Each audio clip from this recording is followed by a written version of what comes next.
Hi all the SSC aspirants, welcome to Pendulum EDU. स्वागत है आपका पेंडलम ईडीयू में। और आज हम हमारी series SSC CGL previous year paper solution से एक और नया पेपर लेकर आए हैं जो हुआ था 7 मार्च 2020 इवनिंग शिफ्ट में। तो दोस्तों आज हम इस पेपर के क्वांट सेक्शन को देखेंगे इस वीडियो में। तो सबसे पहले आप अपने कॉपीज़ और पेन लेकर तैयार हो जाइए दोस्तों। स्टार्ट करते हैं हम क्वेश्चन बाय क्वेश्चन सॉल्यूशंस को। तो फर्स्ट क्वेश्चन क्या कह रहा है आपको? फर्स्ट क्वेश्चन आपका डीआई पे बेस्ड क्वेश्चन है। इसमें कहा गया the following table show the percentage distribution of the population of 5 states A, B, C, D and E on the basis of poverty line and also basis on the basis of sex. If the male population above the property line or above the poverty line for state B is 2.5 million, then what is the total population of state B? तो state B की बात हो रही है यहाँ पे सबसे पहले, और आपको दिया गया है कि स्टेट बी में अगर 2.5 मिलियन पॉपुलेशन है, 2.5 मिलियन मेल पॉपुलेशन है जो कि अबव पॉवर्टी लाइन है, तो टोटल पॉपुलेशन स्टेट बी की कितनी होगी? आपको यहाँ पे कहा गया है कि 25% जो पॉपुलेशन है दोस्तों वो बिलो पॉवर्टी लाइन है, और हमारे को दिया गया है अबव पॉवर्टी लाइन का डाटा। तो आपका जो डाटा है वो 75% अबव जो लोग हैं वो अबव पॉवर्टी लाइन होंगे। और टोटल मेल्स भी दिए गए हैं यहाँ पर। अबव पॉवर्टी लाइन के लिए रेशो दिया गया है दोस्तों 2:3 मेल और फीमेल का। तो टोटल आपके जो मेल्स होंगे as compare to all the persons होंगे 2/5। तो 2/5 ऑफ 75% ऑफ टोटल पॉपुलेशन कहा गया ना आपको। टोटल पॉपुलेशन जो है आपकी वो होगी इक्वल टू 2.5 मिलियन। आप इसे सॉल्व कर लीजिए, ये हो जाएगा 2/5, ये हो जाएगा आपका 3/4 इंटू टोटल पॉपुलेशन टीपी लिख लेते हैं इसको, 2.5 मिलियन है। ये हो जाएगा आपका दोस्तों 2 to the 4, ये आपका आ गया total population 2.5 into 10/3 that will be equals to 25/3, यानी कि 3 8 24, 8 होल 1/3 मिलियन। तो 8 होल 1/3 मिलियन पॉपुलेशन है टोटल आपका स्टेट बी की दोस्तों। तो दोस्तों 8 होल 1/3 मिलियन पॉपुलेशन आया, बट यहाँ पर कोई भी ऐसा ऑप्शन नहीं है जिसमें 8 होल 1/3 मिलियन पॉपुलेशन हो। तो दोस्तों ये भी आपका रॉन्ग क्वेश्चन था एसएससी का। जिन बच्चों का इस दिन पेपर था तो मैं उनको बता दूं ये रॉन्ग क्वेश्चन है। आप सबको जो है इस क्वेश्चन के लिए मार्क्स अवार्ड हुए होंगे दोस्तों। तो ये रॉन्ग क्वेश्चन हो गया दोस्तों। Now moving to the next question, question number 2। Second question है आपका टाइम एंड वर्क से। इसमें कहा गया A can do a piece of work in 6 days, A can do a piece of work in 6 days, B can do it in 9 days, B can do it in 9 days with the assistance of C, they can complete the work in 3 days। With the assistance of C मतलब A plus B plus C जो है आपका 3 days में work को complete कर देते हैं। In how many days C alone can do the work? तो ये दोस्तों टाइम टेकन हो गया। अगर मैं कहूँ कि मैं एक वर्क को अज्यूम करना चाहता हूँ तो अज्यूम वर्क हो जाएगा मेरा इनका एलसीएम अगर मैं लूँ तो ये 18 यूनिट्स हो जाएगा दोस्तों, 6, 9 और 3 का एलसीएम। अब मैं बात करूँ एफिशिएंसी की, तो एफिशिएंसी होती है दोस्तों work done upon time taken. तो एफिशिएंसी हो जाएगी, यानी कि आपका एफिशिएंसी होती है 1 डे वर्क, यानी यहाँ पे वो बोल सकते हैं हम 6 3 18, यानी 3 यूनिट्स वर्क करेगा ए एक दिन में। सिमिलर वे में बी की एफिशिएंसी हो जाएगी आपकी 2 और सी की एफिशिएंसी हो जाएगी आपकी 6। अब आप यहाँ पर ध्यान से देखिए दोस्तों, ए की एफिशिएंसी 3 है, बी की एफिशिएंसी 2 है, तो सी की एफिशिएंसी कितनी बची? ए की एफिशिएंसी आपकी 3 हो गई, बी की आपकी 2 हो गई दोस्तों, तो सी की एफिशिएंसी हो जाएगी आपकी 6 - 5 that will equals to 1 units. तो सी कितना काम कर सकता है एक दिन में? 1 यूनिट। टोटल वर्क कितना है? 18 यूनिट्स। 18 यूनिट्स अगर 1 यूनिट के हिसाब से काम किया जाएगा, 1 यूनिट पर डे के हिसाब से काम किया जाएगा, तो टोटल टाइम जो लगेगा, टाइम लगेगा आपका 18 days. So C alone can complete the work in 18 days, and option A is the right answer for this question. Now moving to the next question, question number 3. Third question is from again DI. What is the average amount of interest per year which the company had to pay during this period? The table shows the item of expenditure of a company in lakh per annum from 15 to 19. तो आपको पूछा गया कि interest per year जो है total उसका average कितना होगा। इंटरेस्ट कितना है दोस्तों यहाँ से यहाँ तक, इसका एवरेज कितना हो जाएगा आपका 45 + 35 कितना हो जाएगा दोस्तों? 45 + 35 हो जाएगा आपका 80, 80 + 40 हो जाएगा 120, 120 + 30 हो जाएगा 150, 150 + 20 हो जाएगा 170 और 170 3.5। तो टोटल 173.5 आ गया इंटरेस्ट ऑन लोन्स जो है। और आपका इसका एवरेज कितना हो जाएगा? टोटल 5 साल का ये इंटरेस्ट है दोस्तों, तो 5 साल के लिए है, तो 5 से डिवाइड कर देते हैं हम। हमारे पास आंसर आ जाएगा 5 3 जा 15 बचा 2 23, यानी कि 5 4 जा 20 बचा 3 5 7 जा 35, 34.7 लाख जो है दोस्तों आपका इंटरेस्ट है जो कंपनी को पे करना है ड्यूरिंग दिस पीरियड। तो 34.7 लाख जो है आपका हो गया option number C. Now moving to the next question, question number 4। Fourth question में क्या कहा गया आपको, रेशियो प्रोपोर्शन का बहुत ही ईजी क्वेश्चन है दोस्तों। The total number of students in a class is 65 if the total number of girls in the class is 35 then the ratio of the number of boys to the total number of girls is what. तो दोस्तों अगर किसी class में 35 girls हैं तो boys कितने हो जाएंगे, अगर टोटल नंबर ऑफ स्टूडेंट 65 हैं तो 30 बॉयज़ हो जाएंगे दोस्तों, और गर्ल्स आपको 35 दी गई थी। आपका आंसर आ गया 5 6 30 एंड 5 7 35। तो 6:7 in option B is the right answer for this question. Now moving to the next question, question number 5। Fifth question में क्या कहा गया, by what number must the given number be multiply to increase the number by 25%। अगर आपके पास एक x number दिया हुआ है और आप उसको 25% बढ़ाना चाह रहे हो तो 25% क्या होता है दोस्तों, 1/4 होता है। आप अगर आपको इसको 1/4 बढ़ाना है यानी x प्लस 1/4x करना है तो ये आप टोटल 5/4x कर दोगे। तो आप 5/4 फैक्टर से अगर मल्टीप्लाई कर दो x को तो आप क्या कर सकते हो दोस्तों, उस नंबर को 25% बढ़ा सकते हो, यानी आपका ऑप्शन नंबर बी जो होगा करेक्ट आंसर होगा। Now moving to the next question, question number 6। Sixth question क्या कह रहा है, sixth question is from trigonometry. इसमें कहा गया if cot theta plus tan theta equals to 2 sec theta and theta belongs to 0 to 90 then the value of tan 2 theta minus sec theta upon cot 2 theta plus cos sec theta will be what. तो पहले question को देखिए दोस्तों, cot theta plus tan theta equals to 2 sec theta दिया गया हमें। अगर मैं यहाँ पे थीटा की वैल्यू 30 डिग्री पुट कर दूँ तो मेरे को मिलेगा क्या दोस्तों, cot 30 कितना होता है, cot 30 होता है आपका √3 एंड tan 30 होता है आपका 1/√3। और सिमिलर वे में sec 30 क्या होता है, sec 30 होता है 1/cos 30 that will be equals to 2 × 2/√3। यहाँ से आप सॉल्व करेंगे तो ये आ जाएगा आपका 4/√3 और इधर भी आ गया आपका 4/√3। तो आप बोल सकते हो दोस्तों ये equation theta equals to 30 degree पे सेटिस्फाई कर रही है। तो यहाँ पे आप थीटा की वैल्यू 30 डिग्री को पुट करके देखिए दोस्तों, ये आ जाएगा आपका tan 60 minus sec 30 upon cot 60 plus cosec 30। तो tan 60 कितना होता है दोस्तों, आपको पता है √3 होता है, माइनस sec 30 कितना होता है, sec 30 होता है आपका 2/√3 अपॉन cot 60 कितना होता है, cot 60 होता है आपका दोस्तों 1/√3 और cosec 30 होता है आपका 2। इसे आप फर्दर सॉल्व करेंगे तो आपका आ जाएगा दोस्तों 1/3 माइनस 2 यानी 1/√3 अपॉन ये हो जाएगा आपका दोस्तों 1 माइनस 2√3 अपॉन √3। आपका √3 से √3 कट गया दोस्तों, बचा क्या 1/1 माइनस 2√3। अगर आप इसमें प्लस माइनस करें दोस्तों 2√3 प्लस 1 की मल्टीप्लाई करें दोस्तों, नीचे प्लस है सॉरी दोस्तों, नीचे अगर आपका ये प्लस है तो फाइनली प्लस है तो आपको रेशनलाइज करना है 1 माइनस 2√3 माइनस 1 से रेशनलाइज कर दीजिए दोस्तों से, ये आपका आ जाएगा फाइनली आंसर फिर 2√3 minus 1 upon 2√3 plus 1 into 2√3 minus 1 यानी 2√3 का होल स्क्वायर माइनस 1 यानी हो गया आपका 4 3 12 12 minus 1 that will be equals to 11। तो 2√3 minus 1 upon 11 that means option number C is the right answer for this question. Now moving to the next question, question number 7। Seventh question is from boat and stream. इसमें कहा गया आपको if a stream running at 3 km/h a motor boat goes 12 km upstream and back to the starting point in 60 minutes. Find the speed of the motor boat in still water. तो यहाँ पर आपको बताया गया कि मोटर बोट जो है 12 kilometre upstream जाती है और फिर बैक आ जाती है स्टार्टिंग पॉइंट पे 60 मिनट्स में। तो स्पीड मोटर बोट की क्या है दोस्तों स्टिल वाटर में, तो आप बोल सकते हैं 12/x-3 प्लस 12/x+3 की वैल्यूज हो जाएगी। x-3 क्या है आपकी अपस्ट्रीम स्पीड और x+3 क्या आपकी डाउनस्ट्रीम स्पीड, ये हो जाएगी आपकी टोटल 60 मिनट में आना जाना कर लेते हैं तो 1 आवर टोटल जो है इनका टाइम हो गया दोस्तों। अगर आप इस इक्वेशन को सॉल्व कर लोगे तो ये आपका आ जाएगा दोस्तों 12 आपने कॉमन ले लिया तो ये हो जाएगा आपका x-3 plus x+3 upon x² minus 9 equals to 1।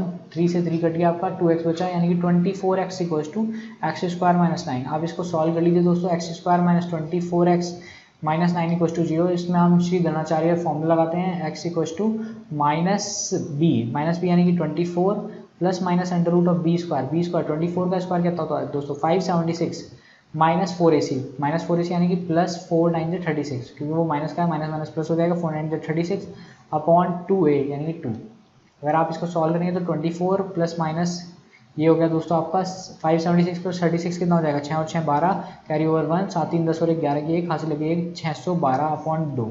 अगर आप इसको 4 से डिवाइड करोगे दोस्तों, अगर आप यहाँ पे 4 से डिवाइड करोगे तो आप 2 से डिवाइड कर पाओगे टोटल। अगर आप यहाँ पे 4 से डिवाइड करते हो तो इसको 612 को 4 से डिवाइड करने पर आपको मिलेगा 4 एकम 4 बचा कितना 21 4 5 20 और 4 के 12 153 बचेगा। यहाँ से अगर आप 612 को आप लिख सकते हो दोस्तों 4 × 153। तो यहाँ पर आपके पास बाहर आ जाएगा 2 से आप इसको डिवाइड करोगे तो ये 12 बच जाएगा, प्लस माइनस 2 एक और बाहर आएगा क्योंकि आप 4 से 2 बाहर ले सकते हो, तो यहाँ पे अंदर बच जाएगा आपका 153। और 153 को आप लिख सकते हो दोस्तों, क्या लिख सकते हो आप 153 को, आप 79 जा होता है आपका 153, 79 जब 153 होता है, तो आप यहाँ पे बस क्या कीजिए 12 प्लस माइनस 9 अगर आप बाहर लोगे तो आपका यहाँ पे 3 आ जाएगा बाहर और अंडर रूट ऑफ 17 आ जाएगा। तो 12 प्लस माइनस 3 रूट 17, यानी कि आप 3 कॉमन ले लेते हो तो 3 कॉमन लेने के बाद 4 प्लस रूट 17 आपके पास बचेगा अंदर, यानी option C is the right answer for this question. Now moving to the next question, question number 8 question क्या कह रहा है, the following table showing the percentage of total population of state in different age groups out of every 50,000 people, find the approximate number of person below the age of 35, below the age of 35। अब यहाँ पर आप देखिए दोस्तों 35 से 45 तक ये लोग हैं, 14.50% ऑफ पॉपुलेशन है दोस्तों। अगर आप इसे कम करोगे तो ये पॉपुलेशन टोटल आप बोल सकते हो कि जो 35 एज से बिलो परसेंटेज पॉपुलेशन है। तो यहाँ पर आप इनको टोटल कर लीजिए दोस्तों, ये आपका आएगा 31 प्लस 5 36.25 प्लस 14.25, ये आपका आ जाएगा दोस्तों 14 और 36 हो जाएगा आपका 40, यानी कि 14 और 36 हो जाएगा आपका 50, यानी कि 50.50% पॉपुलेशन जो है वो 35 ईयर्स से कम है।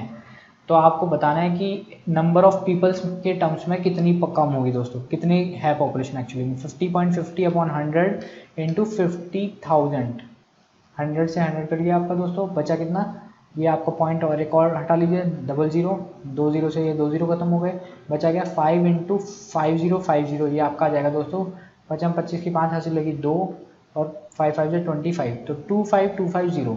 तो 25250 is the population of is the population of persons, are the number of persons that are below the age of 35 years। तो 25250 आपका ऑप्शन नंबर डी हो जाएगा दोस्तों। तो now moving to the next question, question number 9। Next question देखते हैं दोस्तों आपकी स्क्रीन पर। इसमें कहा गया in a triangle ABC D is a point on BC so that the AD is the bisector of angle A. AB goes to 11.7 cm, AC goes to 7.8 cm and BC goes to 13 cm। Conceptual but very easy question. इसमें कहा गया in a triangle ABC, एक triangle है आपके पास ABC जिसमें कि D है एक पॉइंट BC पे, D आपका BC पे पॉइंट है और AD जो है आपका एंगल बाइसेक्टर है, AD आपका एंगल बाइसेक्टर है दोस्तों,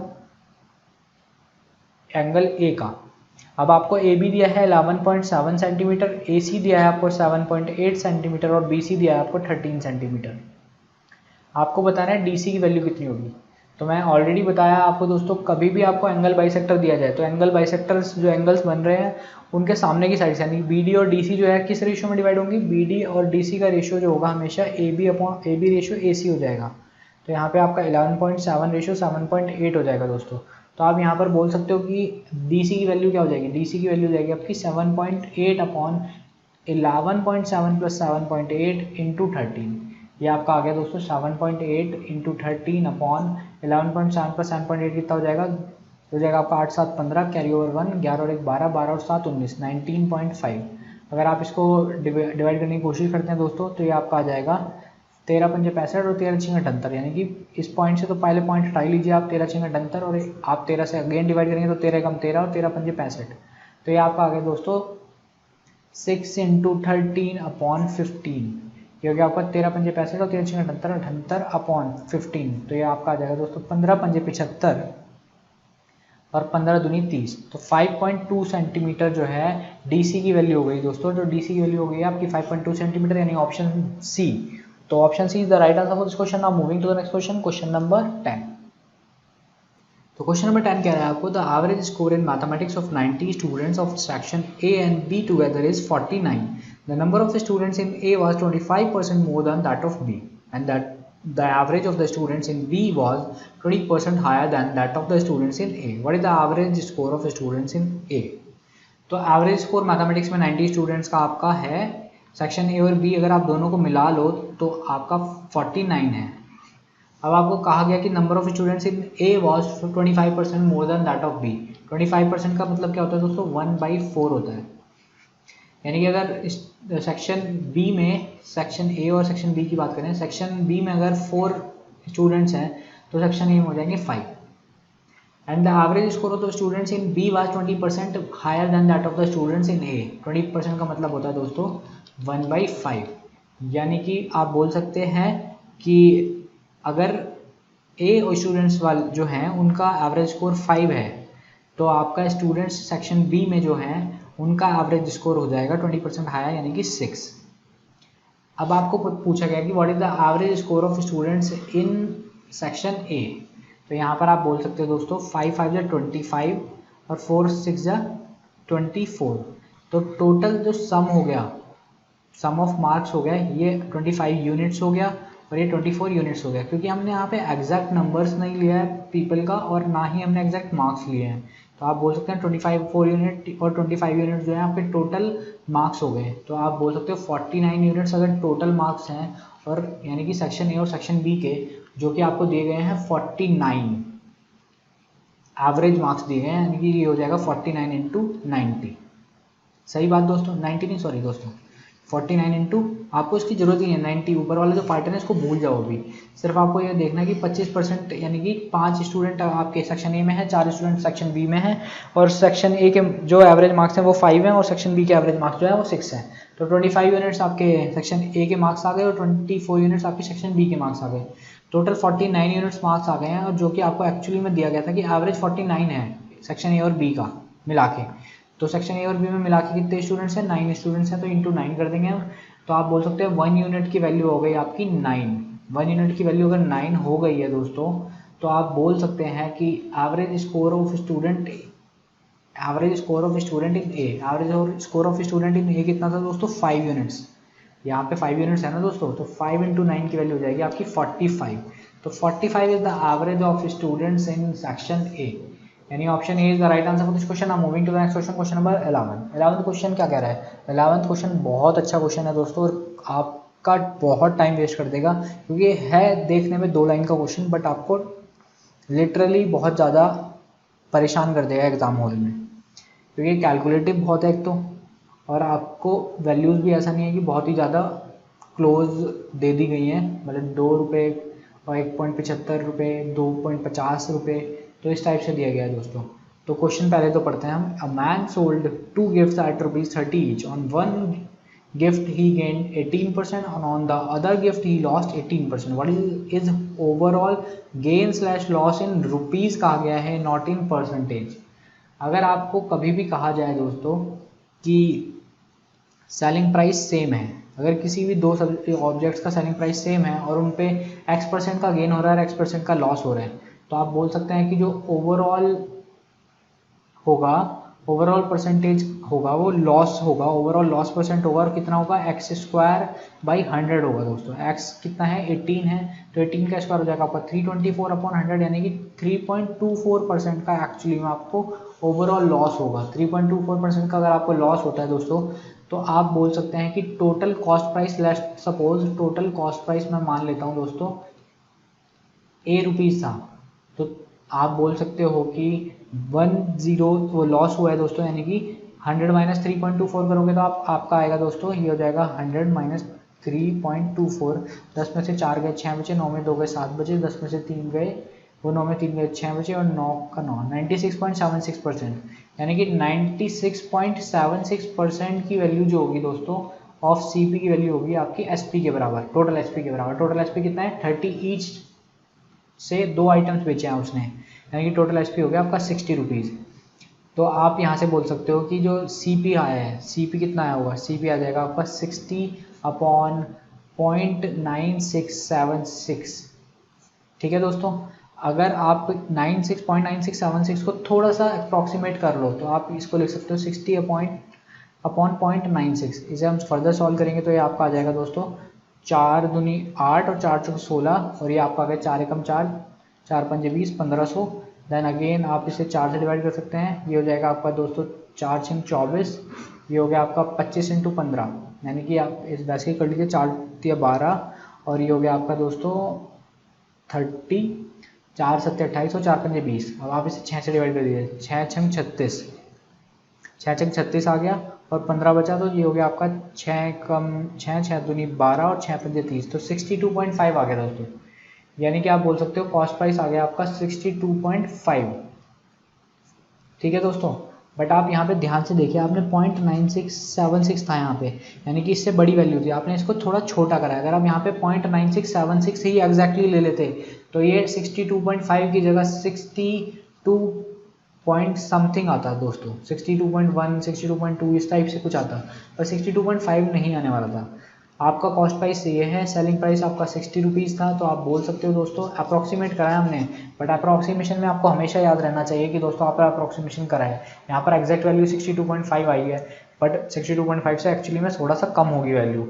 तो आप बोल सकते हो कि 62 पॉइंट समथिंग माइनस 60 जो हो जाएगा आपका, वो 2 पॉइंट समथिंग आ जाएगा, और 2 पॉइंट समथिंग आएगा, बट 2.5 से कम आएगा दोस्तों। 2.5 से कम आने वाला है। लॉस है, लॉस कितना कितना हुआ है, 2.50 का लॉस हुआ है, यहाँ पे 2 रुपीज़ का लॉस दिखाया हुआ है। तो आप बोल सकते हैं लॉस ऑफ 2 रुपीज़ जो होगा वो करेक्ट आंसर होगा। क्यों? क्योंकि 2.5 तो आपको पता है हो ही नहीं सकता था, इससे कम ही होना था। तो आप यहाँ पे इस तरह से इसको ईजिली सॉल्व कर सकते थे दोस्तों।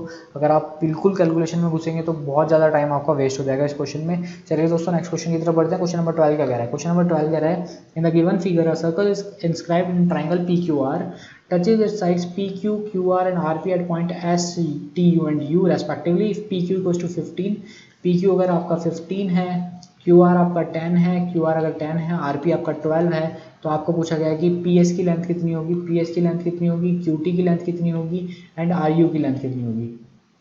तो आपको पता है अगर किसी एक्सटर्नल पॉइंट से आप सर्कल पे दो टेंजेंट्स ड्रॉ करते हैं तो आप बोल सकते हैं कि वो दोनों टेंजेंट्स का लेंथ हमेशा सेम होगा, यानी कि यहाँ पर RU जो होगा वो RT के बराबर होगा, QT जो होगा वो QS के बराबर होगा, और PS जो होगा वो PU के बराबर होगा। अगर मैं इसको X मान लूँ तो ये भी X होगा, ये इसे मैं Y मान लूँ तो ये भी Y होगा, इसको मैं Z मान लूँ तो ये भी Z होगा। अगर मैं टोटल सम कर दूँ X plus Y plus Z 2 बार, मतलब कि इन टोटल सबका सम कर दूँ तो ये हो जाएगा आपका X प्लस 2X यानी कि 2Y और 2Z। इनकी वैल्यू आपको दी गई है, कितनी दी गई है? इन तीनों साइड्स का सम, यानी कि इस ट्राइंगल का पैरीमीटर जो हो जाएगा आपका 12 plus 10 plus 15 that will be equals to 15 plus 10 25 और 25 और 10 35 और 2 37 37, यानी कि x plus Y plus Z की वैल्यू आप यहाँ से निकाल सकते हो, जो कि आएगी आपकी 37/2 that will be equals to 2 1 2 और 2 8 16 18.5। अब आपको पूछा क्या गया है? PS की वैल्यू पूछी गई है। अब PS की वैल्यू अगर आपको पूछी गई है तो आपको पता है x प्लस वाई की वैल्यू कितनी है? x प्लस वाई की वैल्यू है यहाँ से 10। y प्लस जेड की वैल्यू कितनी है? y प्लस जेड की वैल्यू है आपकी 15। और z प्लस एक्स की वैल्यू कितनी है? z प्लस एक्स की वैल्यू है आपकी 12। अगर आप फर्स्ट इक्वेशन इसे मान लें, इसे सेकंड मान लें और इसे थर्ड मान लें, और ये इक्वेशन हो गई हमारी फोर्थ इक्वेशन। अगर फोर्थ में से आप फर्स्ट को माइनस करेंगे तो आपको मिलेगा दोस्तों z की वैल्यू। z की वैल्यू हो जाएगी आपकी 8.5। सिमिलरली फोर्थ में से सेकंड को माइनस करने पे आपको x की वैल्यू मिलेगी, जो कि हो जाएगी आपकी 8.5 minus 15 that will be equals to 3.5। Similarly आप फोर्थ में से थर्ड को माइनस करते हैं तो आपको मिल जाएगा दोस्तों y की वैल्यू। y की वैल्यू हो जाएगी आपकी 18.5 minus 12 that will be equals to आपका 6.5। तो आपको पूछा गया सबसे पहले PS क्या है दोस्तों? यहाँ पे PS हमने माना था Z, PS यानी कि Z है तो Z आपका हो गया, PS हो गया आपका 8.5, PS आपका 8.5 दो ऑप्शंस में दिया गया है। चलिए अब नेक्स्ट देखते हैं। आपका पूछा गया अब नेक्स्ट QT कितना होगा दोस्तों? QT है आपका Y, QT है आपका Y, तो Y है आपका 6.5, QT होगा आपका 6.5 और RU बचा तो वो 3.5 होगा। तो option D is the right answer for this question. Now moving to the next question, question number 13 question क्या कह रहा है दोस्तों? 13 क्वेश्चन कह रहा है आपको what is the area of triangle whose sides are 3 centimetre 5 centimetre and 4 centimetre. तो आप यहाँ पे अगर हीरोन्स फॉर्मूला लगाने की सोच रहे हैं दोस्तों तो बहुत गलत सोच रहे हैं। ये बिल्कुल सोच खत्म कर दीजिए, इस सोच को मार दीजिए। 3 4 5 क्या होता है? ट्रिपलेट होता है। ट्रिपलेट मतलब कि right angle triangle. Right angle triangle मतलब 3 4 और 5, यानी कि एरिया क्या था राइट एंगल ट्राइंगल का? Half into base into height, यानी कि हाफ इंटू 3 इंटू 4, ये हो गया आपका 2 2 4 और 3 2 6 सेंटीमीटर स्क्वायर। कौन सा ऑप्शन आ गया? Option number A. तो option A will be the right answer for this question. Now moving to the next question, question number 14 question आपका ट्रिग्नोमेट्री पे बेस्ड क्वेश्चन है। इसमें वेरी इजी क्वेश्चन, साइन 27 दिया है, यहाँ पे cos 63 दिया है, तो 27 प्लस 63 होगा आपका 90 दोस्तों। अगर आपके पास a प्लस बी की वैल्यू 90 डिग्री दी गई है तो साइन a जो होगा आपका वो साइन a जो होगा वो cos b के बराबर होगा। क्यों? साइन 90 माइनस थीटा जो होता है वो आपका cos थीटा के बराबर होता है। यहाँ पर भी सिमिलर केस है, तो यहाँ पे आप बोल सकते हो कि साइन 27 जो होगा cos 63 के बराबर होगा, ये दोनों कट गए, cos 27 साइन 63 के बराबर होगा, ये भी कट गया, तो 1 - 1 हो गया आपका 0। कौन सा ऑप्शन है? Option number B. Now moving to the next question, question number 15. 15th question is from again trigonometry. इसमें कहा गया है 5 cos square theta plus 1 equals to 3 sin square theta. 5 cos square theta plus 1 equals to 3 sin square theta. Theta belongs to 0 to 90. What is the value of tan theta plus sec theta upon cot theta plus cosec theta? तो यहाँ पर आप ध्यान से देखिए दोस्तों, यहाँ दिया गया आपको 5 cos square theta. तो 5 cos स्क्वायर थीटा को लिख सकते हो आप 5 1 minus sine square theta plus 1 equal to 3 sine square theta. तो ये हो जाएगा आपका 5 minus 5x square plus 1 equal to 3x square. यहाँ से आ जाएगा आपका 8x स्क्वायर इक्वल टू आपका 5 प्लस 1 6. तो एक्स स्क्वायर इक्वल टू आ जाएगा 6/8. ये हो गया आपका 2 3 6 2 4 8. एक्स की वैल्यू आ गई √3/2. √3/2 एक्स की वैल्यू आ गई है, यानी कि साइन थीटा की वैल्यू आपकी √3/2 आ गई. तो थीटा की वैल्यू आ गई आपके यहाँ से 60 डिग्री. तो थीटा अगर 60 डिग्री है तो पुट कर देते हैं दोस्तों थीटा को 60 डिग्री. tan 60 कितना होता है? tan 60 होता है आपका √3 प्लस sec 60 कितना होता है? sec 60 होता है आपका 1/cos 60 यानी कि 2 प्लस cot 60 होता है आपका 1/√3 और cosec 60 होता है आपका 2/√3. तो ये आपका आ गया दोस्तों 2 + √3 अपॉन 2 + 3 यानी कि 3/√3. That will be equals to आपका √3 ऊपर चला जाएगा. ये हो जाएगा आपका 2 + √3 अपॉन 3 इंटू √3. ठीक है दोस्तों, अगर मैं इसको सिंप्लीफाई करके लिखना चाहूँ थोड़ा सा तो ये हो जाएगा आपका 2√3 + 3/3. 2√3 + 3/3 आपका option number C. Now moving to the next question, question number 16. Question number 16 में क्या कहा गया? What is the remainder when we divide 5 की पावर 70 plus 7 की पावर 70 by 74? तो इस टाइप के क्वेश्चन को अगर आप पहली बार देखते हो दोस्तों तो डेफिनेटली आपको हिट नहीं होगा क्वेश्चन को किस तरह से सॉल्व करना है. बट अगर आपने थोड़ी सी प्रैक्टिस की है तो आप आराम से हिट जान जाओगे कि इस पर अप्रोच कैसे लगानी है. आपको पता है दोस्तों a की पावर n प्लस b की पावर n जो है आपका हमेशा डिविजिबल होता है a प्लस b से. कब? अगर आपकी n की वैल्यू ऑड है. अगर आपकी n की वैल्यू ऑड है तो आप बोल सकते हो कि a की पावर n प्लस b की पावर n हमेशा डिविजिबल होगा आपका a प्लस b से.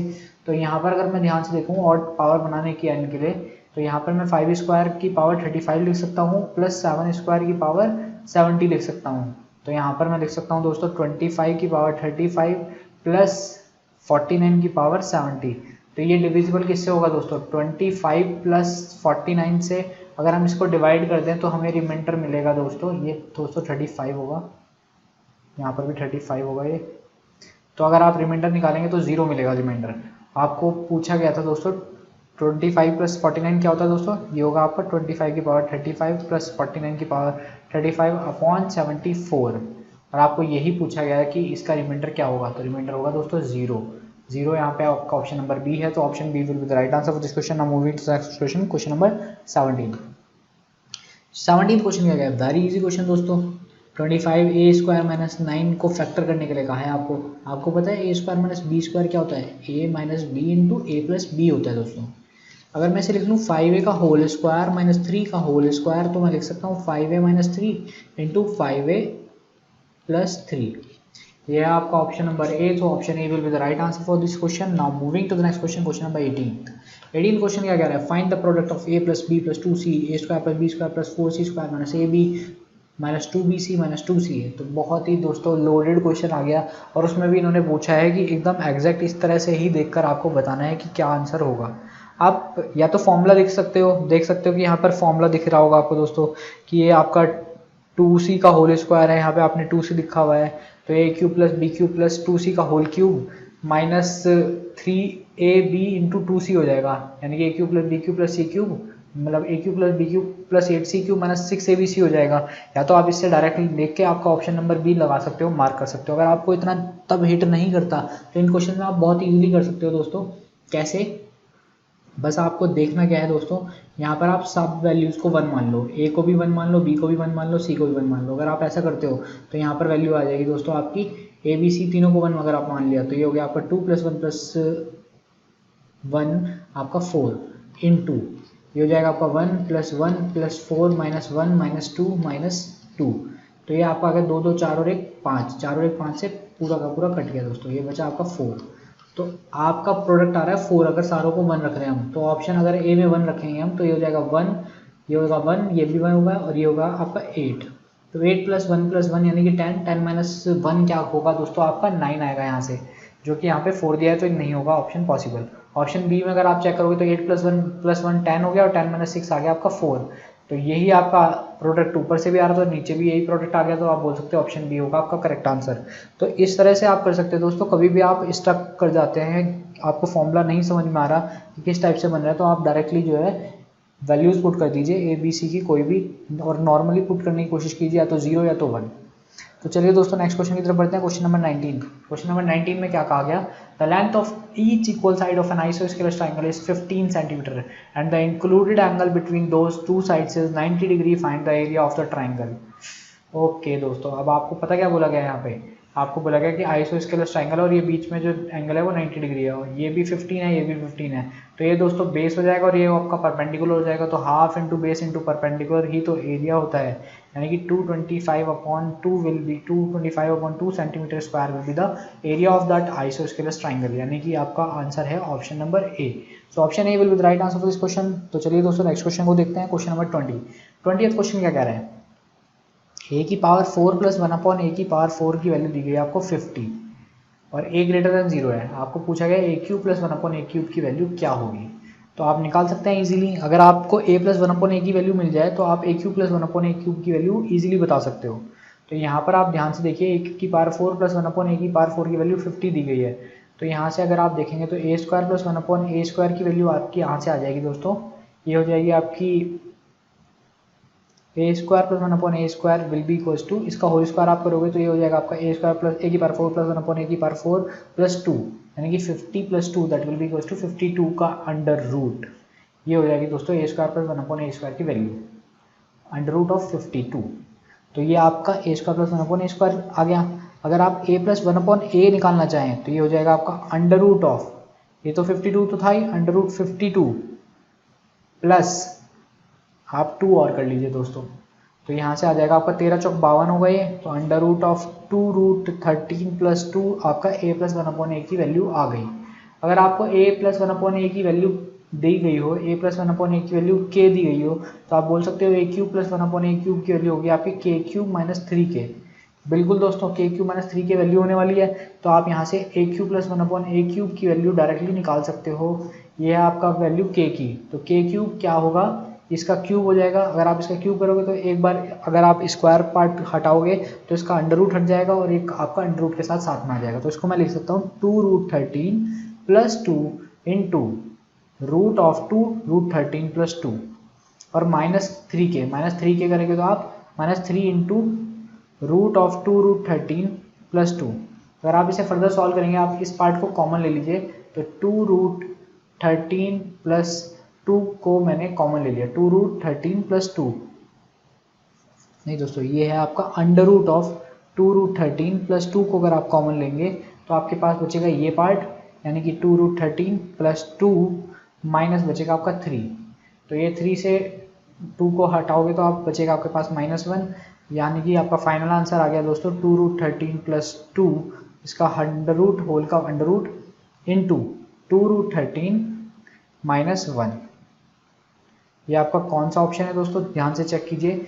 ये आपका 2√13 - 1 तो है ही साथ में, और ये आपका है, अगर आप इसको ध्यान से देखेंगे तो मल्टीप्लाई में 2√13 - 1 और मल्टीप्लाई में है आपका 2√13 + 2, 2√13 + 2। अगर आप 2 कॉमन ले लेंगे तो √13 + 1 आ जाएगा, और ये आप क्या आ गया 2√13 - 1। तो ऑप्शन डी जो है आपका करेक्ट आंसर होगा दोस्तों क्वेश्चन नंबर 20 का। Now moving to the next question, question number 21। 21 क्या है, 21 है आपका SI पे बेस्ड क्वेश्चन, सिंपल इंटरेस्ट पे when two equal amounts are deposited for 5 years and 3 years at the rate of 7% and 9% per annum respectively, and the difference of their simple interest is 475 rupees, find the deposited amount। तो दोस्तों यहाँ पर ध्यान से देखिए, आपको कहा गया कि 2 इक्वल अमाउंट जो है डिपॉजिट करे गए हैं 5 साल और 3 साल के लिए, यानी कि अगर आप 5 साल के लिए किसी अमाउंट पर डिपॉजिट करेंगे 7 के रेट पे, तो उस पर टोटल इफेक्टिव रेट जो होगा हो जाएगा आपका 5 × 7 यानी कि 35%। सिमिलर वे में अगर आप 3 ईयर्स के लिए किसी अमाउंट को 9% पे इन्वेस्ट करेंगे तो इफेक्टिव रेट हो जाएगा आपका 3 × 9 यानी कि 27%। अब आपको बोला गया कि इन दोनों का डिफरेंस जो है, इन दोनों के सिंपल इंटरेस्ट का डिफरेंस जो है 475 है। ये 35% के रेट से है, 27% के रेट से है, तो इनका डिफरेंस कितना आ जाएगा दोस्तों? इनका डिफरेंस करोगे तो आपको मिल जाएगा 35 - 27, that will be equals to, तो यहाँ पे आपको 8% की वैल्यू 475 दी गई है, तो 8% की वैल्यू अगर 475 दी गई तो आप 8% को लिख लीजिए 475, और आपको पूछा गया कि find the deposited amount. Deposited amount यानी कि 100% की वैल्यू आपको पूछ ली गई है दोस्तों, तो 475/8 × 100 आ जाएगा फाइनल आंसर हमारा। ये हो जाएगा आपका दोस्तों 8 को अगर 475 से अगर हम डिवाइड करेंगे तो 8 × 5 = 40 एंड बचा 75, तो 8 × 9 = 72, और उसके बाद बचा आपका 30, यानी कि 8 × 3 = 24, बचा 60, तो ये हो जाएगा आपका 8 × 7 = 56 एंड बचा 40, तो 8 × 5 = 40, तो 59.375 × 100 अगर हम करें तो ये आ जाएगा आपका 5937.5। तो इतने रुपए आपके इस इनिशियली जो है डिपॉजिटेड अमाउंट था, तो 5937.5 आपका ऑप्शन नंबर ए है। सो ऑप्शन ए पे मार्क कीजिए दोस्तों। चलिए अगले क्वेश्चन की तरफ। क्वेश्चन नंबर 22 आपकी स्क्रीन पर, इसको अटेम्प्ट करने की कोशिश कीजिए। बहुत इजी क्वेश्चन है। एरिया और सरकमफ्रेंस पूछा गया आपसे, रेडियस दी गई है आपको 14 सेंटीमीटर। इससे इजी क्वेश्चन क्या लोगे? सबसे पहले निकालो दोस्तों सरकमफ्रेंस, एरिया 1 निकालो, सरकमफ्रेंस निकालोगे। सरकमफ्रेंस होती है आपकी 2πr, ये हो गया आपका 2 × 22/7 इंटू रेडियस है आपका 14, 7 दूनी 14, 22 दूनी 44 दूनी 88, 88 सेंटीमीटर। तो 88 सेंटीमीटर आपका ऑप्शन नंबर डी है। So option D will be the right answer for this question. Now moving to the next question, question number 23। आपको एरिया निकालने की जरूरत भी नहीं थी दोस्तों उसमें। तो चलिए क्वेश्चन नंबर 23 में क्या कहा गया था? Following table show the percentage distribution of the population of 5 states A, B, C, D and E। तो स्टार्टिंग जो हमने पहला क्वेश्चन किया था उसी पे बेस्ड ये DI अगेन आ गया है। इसमें कहा गया if the population of males below the poverty line for state C के लिए below the poverty line is 3 million, then what is the total population of state C? तो 19% टोटल पॉपुलेशन जो है वो बिलो पॉवर्टी लाइन है, तो दोस्तों 19% of total population. अब इस पॉपुलेशन की भी आपने क्या काम किया, उसके सिर्फ मेल्स देखे हैं, तो मेल कितने हो जाएंगे टोटल? 3/5।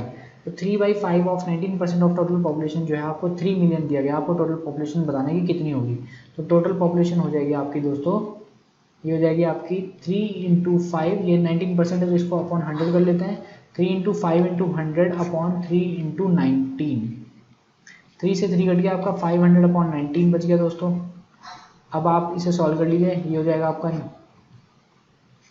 19 दूनी 38, बचा कितना दोस्तों? 10 में से 8 गए 2 बचे, 4 में से 3 गया 1 बचा, 120, यानी कि आप अब इस पे चला सकते हैं दोस्तों 19 6 जा, तो 19 6 हो जाएगा आपका 114, बचा आपका 6, तो 26 पॉइंट समथिंग आपका जो है फाइनल आंसर आएगा दोस्तों। 26 पॉइंट समथिंग में आपका आंसर सिर्फ ऑप्शन सी में है, तो 26.316 मिलियन जो है आपकी पॉपुलेशन है स्टेट सी की। Now moving to the next question, question number 24। Question number 24 में क्या कहा गया है? Solve the following expression.